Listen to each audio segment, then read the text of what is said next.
Gold buyers, మీ కష్టాల్లో నమ్మకమైన మీ ఆత్మీయ నేస్తం.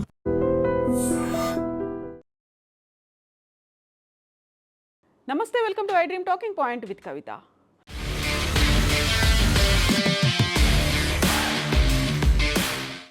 పాకిస్తాన్ అప్పుల దేశంగా మారినప్పటికీ కూడా ఇప్పుడు ప్రతిష్టను పెంచుకోవడానికి లాబియింగ్ కోసం విపరీతంగా ఖర్చు పెడుతోంది. ఇది ఇప్పుడు అంతర్జాతీయ మీడియాలో హైలైట్ అయింది. అమెరికాలో తమ దేశం యొక్క ప్రతిష్టతను పెంచుకోవడంతో పాటుగా అంతర్జాతీయంగా అనుకూలమైనటువంటి మద్దతును కూడగట్టుకోవడానికి పాకిస్తాన్ ప్రభుత్వం అమెరికాకు చెందినటువంటి ప్రముఖ లాబియింగ్ సంస్థలతో భారీ ఒప్పందాలను కుదుర్చుకుంది.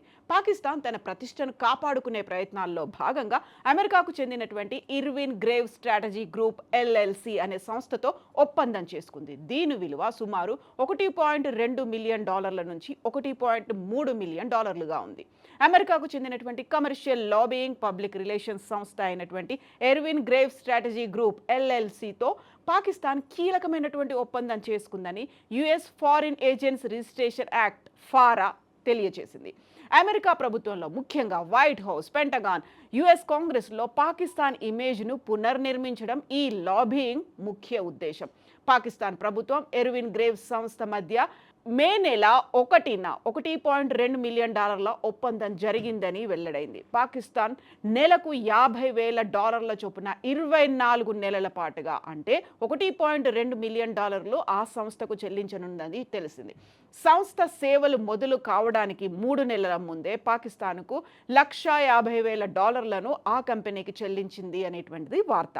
2026 మే 1 నుంచి అమల్లోకి వచ్చే ఈ ఒప్పందం 24 నెలలు అంటే నెలకు $50,000 చొప్పున ఎల్ఎల్సికి పాకిస్తాన్ చెల్లించనుంది. అంటే ఈ ఒప్పందం మొత్తం విలువ $1.2 మిలియన్ సంవత్సరానికి ఉండబోతోంది.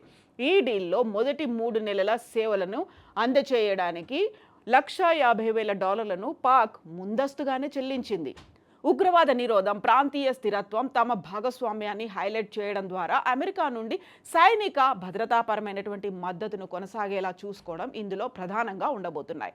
ఆపరేషన్ సింధూర్ తర్వాత అమెరికా, పాకిస్తాన్ల మధ్య దౌత్య సంబంధాలు బాగా దెబ్బతిన్నాయి. రెండు దేశాల మధ్య దౌత్య సంబంధాలను మెరుగుపరచుకోవడం కోసం పాకిస్తాన్కు కమర్షియల్ లాబియింగ్ పబ్లిక్ రిలేషన్స్ సంస్థ అయినటువంటి ఇర్విన్ గ్రేవ్ స్ట్రాటజీ గ్రూప్ ఎల్ఎల్సితో ఈ ఒప్పందం చేసుకుంది. ఈ సంస్థ అమెరికా దృష్టిలో పాకిస్తాన్ ఇమేజ్ను పెంచే విధంగా పలు కార్యక్రమాలు చేపడుతుంది.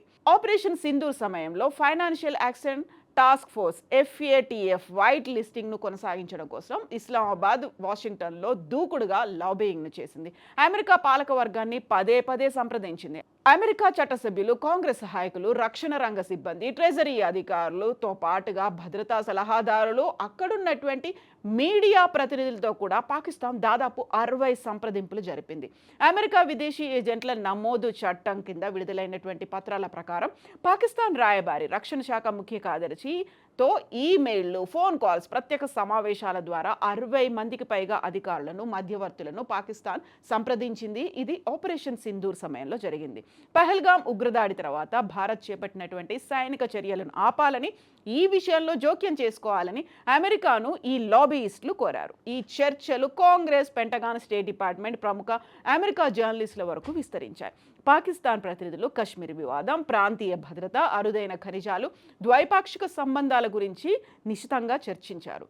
కొన్ని కీలక సందర్భాల్లో భారత సైనిక కార్యకలాపాలు, వ్యూహాత్మక చర్యలను అంటే అప్పుడు జరిగినటువంటి ఆపరేషన్ సింధూర్ లాంటివి అడ్డుకోవడానికి, లేకపోతే అంతర్జాతీయంగా భారత్కు వ్యతిరేకంగా కథనాలను సృష్టించడానికి కూడా పాకిస్తాన్ అమెరికాలో పలు లాబియింగ్ సంస్థలను ఉపయోగించుకున్నట్టుగా వస్తున్నాయి నివేదికలు. లాబియింగ్ ప్రయత్నాలు అకస్మాత్తుగా అయితే జరగలేదని సమాచారం. గతేడాది నవంబర్లో ద న్యూయార్క్ టైమ్స్ పత్రిక నివేదిక ప్రకారం అమెరికాలోని 6 లాబియింగ్ సంస్థలకు సుమారు $5 మిలియన్ మేర వార్షిక ఒప్పందాలను పాకిస్తాన్ కుదుర్చుకుందని, దాని ద్వారా ట్రంప్ యంత్రాంగంతో త్వరగా సంబంధాలు ఏర్పరచుకొని అనుకూల వాణిజ్య దౌత్య ఫలితాలను సాధించాలని భావించింది పాకిస్తాన్. రెండు దేశాల మధ్య దౌత్య సంబంధాలు మెరుగుపరచడానికి ఇవి ఉపయోగపడతాయని భావించింది.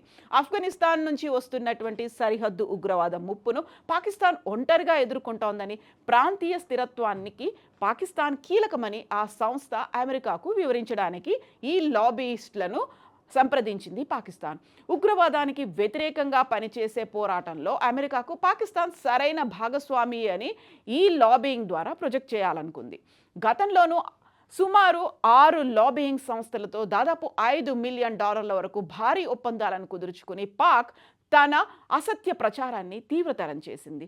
సీడెన్ ఎల్ఎల్పితో ఒప్పందం కుదుర్చుకున్న కొద్ది వారాలకే Pakistan army chief marshal Asif Munir white హౌస్లో అమెరికా అధ్యక్షుడు డొనాల్డ్ ట్రంప్ను కలిశారు. ఇది పాకిస్తాన్కు అమెరికా అగ్రనాయకత్వ స్థాయిలో తిరిగి ప్రాధాన్యత లభించిందని సూచించింది. అంతేకాదు పాకిస్తాన్ ఏప్రిల్ మే నెలలో లాబియింగ్ కోసం తన ఖర్చును గణనీయంగా పెంచింది. అదే సమయంలో భారత్ కంటే అది 3 రెట్లు ఎక్కువ ఖర్చు చేసింది అనేటువంటి వార్తలు వచ్చాయి.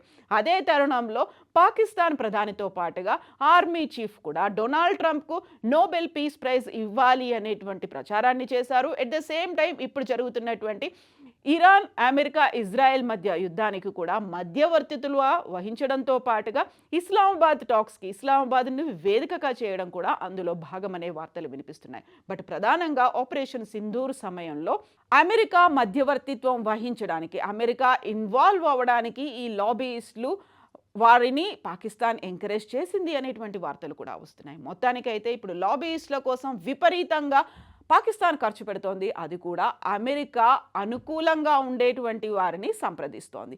ఈ మొత్తం ఎపిసోడ్ల గురించి మీరేమనుకుంటున్నారో కామెంట్స్ రూపంలో తెలియజేయండి.